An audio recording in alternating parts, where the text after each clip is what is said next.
In the year 1997, the world of Street Fighter met a new kind of warrior, not one driven by vengeance or power, but by joy, culture, and the rhythm of life.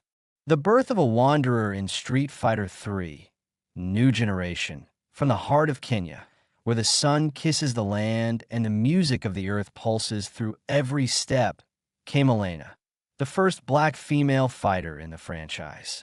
Elena, the daughter of a wise chief and healer, was raised in a family where tradition and education lived side by side. Her weapon was not steel or fury, but capoeira, the elegant, flowing martial art that danced as it fought. "I want to travel the world and meet friends," she said with a smile. And so, her journey began, not to conquer, but to connect.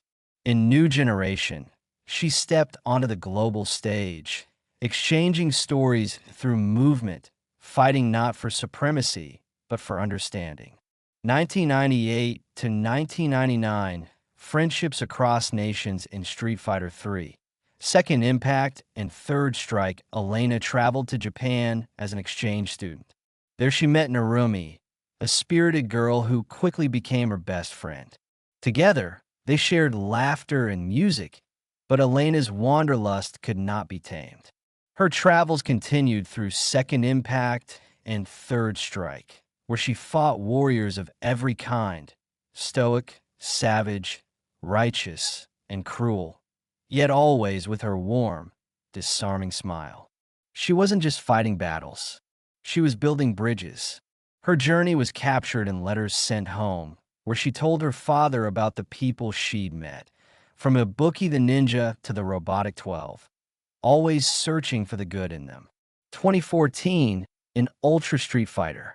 Years later, Elena returned to a world that had changed. In Ultra Street Fighter 4, something unnatural stirred in the world. The trees whispered of imbalance. Her father, sensing a bringer of death, urged her to follow the trail, which led to the SGen tournament, a secretive event masking corporate and dark scientific horrors. Elena fought not just to win, but to heal what had been wounded. There she crossed paths with Seth, a synthetic being of destruction. But more importantly, she met Akuma, the storm and the sun. The Elena and Akuma connection was a ghost of the storm. Akuma, the master of the Satsui no Hado, is a man who has given up humanity for absolute strength. Where Elena danced with joy, Akuma crushed with fury.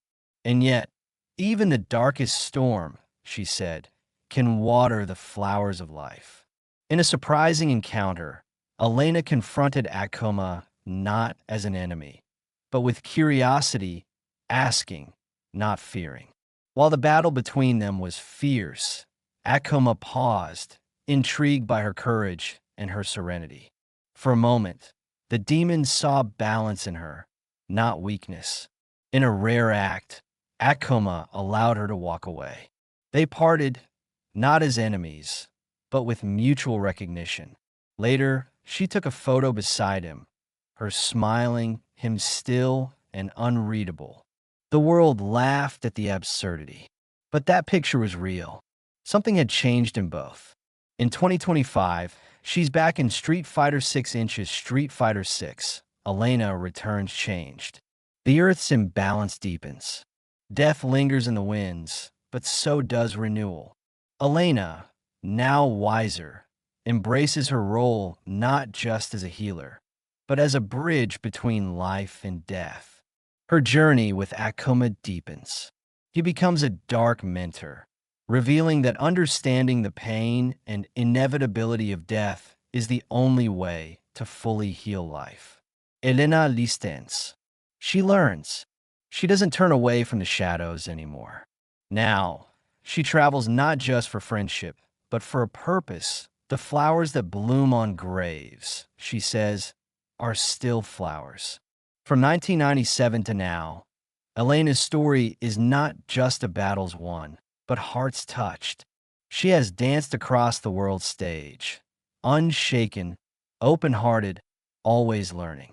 In a universe of chaos, vengeance, and darkness, Elena reminds us that joy is not weakness, and that even in the presence of demons, a soul rooted in peace can stand tall. And so, she dances on not away from the storm, but through it. Her rhythm is life. Her fight is love. Her name is Elena.